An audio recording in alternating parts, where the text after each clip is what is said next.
देवदर्शनाला निघालेल्या भाविकांच्या बसचा भीषण अपघात, 35 जण जखमी, तिघांची प्रकृती गंभीर. बुलढाणा. एक मोठी अपघाताची घटना घडली.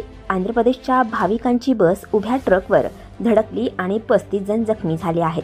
ही घटना नांदुरा दरम्यानच्या काटी फाटाजवळ घडली. बुलढाणा जिल्ह्यात मुख्यतः घाटाखाली मागील 2 आठवड्यांमध्ये 3 भीषण अपघाताच्या घटना घडल्या आहेत. या अपघातांमध्ये जवळपास 8 ते 10 जणांचा मृत्यू झाला आहे. त्यातच रात्री मुंबई नागपूर राष्ट्रीय महामार्गावर एक भीषण अपघात घडला, ज्यामध्ये जवळपास 35 जण गंभीर जखमी झाले आहेत. मात्र सुदैवाने यात जीवितहानी झाली नाहीये. बुलढाणा जिल्ह्यातून जाणाऱ्या नागपूर धुळे या राष्ट्रीय महामार्ग क्रमांक 56 वरील मलकापूर ते नांदुरा दरम्यान काटी फाटाजवळ रात्री 3 वाजेच्या सुमारास भीषण अपघात झाला आहे. देवदर्शनासाठी निघालेल्या भाविकांची खासगी बस उभ्या ट्रकवर धडकली असून या अपघातात जवळपास 35 भाविक जखमी झाल्याची प्राथमिक माहिती समोर आली आहे. मलकापूर ग्रामीणचे ठाणेदार संदीप काळे हे विभागीय गस्तीवर असताना घटनेची माहिती मिळताच ते घटनास्थळी दाखल झाले. जवळच असलेल्या एका धाब्यावर उपस्थित असलेल्या लोकांनी लगेच घटनास्थळी धाव घेऊन मदत केली. जखमींना उपचारासाठी मलकापूरच्या ग्रामीण रुग्णालयात दाखल केले, तर 10 जखमींना पुढील उपचारासाठी बुलढाणा येथे पाठवण्यात आले.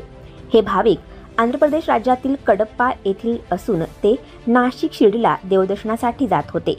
3 दिवसा अगोदर देखील याच महामार्गावरील आमसरी फाट्यावर मध्य प्रदेश परिवहनची बस व विटा घेऊन जाणाऱ्या मालवाहू वाहनाची धडक होऊन 3 जण ठार तर 18 जण जखमी झाले होते. यापूर्वीच मागील आठवड्यात देखील खामगाव शेगाव मार्गावर 3 वाहनांमध्ये विचित्र अपघात झाला होता. त्यामध्ये देखील 6 जणांचा मृत्यू झाला होता. उन्हाळ्याच्या सुट्ट्यांमध्ये जसजसे आता पर्यटक घराबाहेर पडत आहेत आणि वाहनांचा सुसाट वेग, गुळगुळीत रस्ते, अनियंत्रित वेग यामुळे मुख्यतः सकाळच्याच वेळेस आणि रात्रीच्या वेळेस हे अपघात झाल्याचे समोर येत आहे. अनेक वेळा रस्ते परिवहन महामंडळाच्या वतीने सूचना फलक, धोक्याचे वळण याबाबत जनजागृती, नामनिर्देशक फलक हे जागोजागी लावलेले असतात. मात्र याकडे लोक बऱ्याचदा दुर्लक्ष करतात. नमस्कार, मी डॉक्टर राजेश उंबरकर, वैद्यकीय अधीक्षक, उपजिल्हा रुग्णालय मलकापूर, बुलढाणा. एक बसचा पहाटे 3 वाजता ॲक्सिडेंट झाला वडनेर नांदुरा रोडवर. 3:35 वाजून 35 मिनिटांनी इथे 33 पेशंट आले.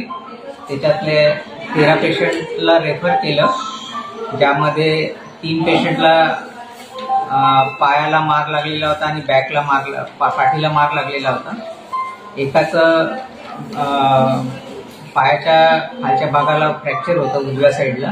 5 हेड इंजुरीचे पेशंट होते आणि एक ब्लिडिंग पीव्हीचा पेशंट होता आणि 3 पेशंटला चेस्ट इंजुरी होती मायनर. त्यांना रेफर केलं, श्वास घ्यायला त्रास होत होता. आणि 20 पेशंटला मायनर इंजुरीज होत्या, कोणाला खरचटलं होतं, तर त्यांचं ड्रेसिंग आणि पट्टी, मलमपट्टी करून त्यांना वार्डामध्ये ॲडमिट केलेलं आहे. सगळी माहिती आम्ही जिल्हा शल्य चिकित्सक डॉक्टर भुसारी सरांना इन्फॉर्म केलेलं आहे. आणखी नवनवीन व्हिडिओ पाहण्यासाठी आताच आमच्या स्टार TV 9 चॅनलला सबस्क्राईब करा, लाईक करा, शेअर करा. Bureau report, star TV 9, Buldhana.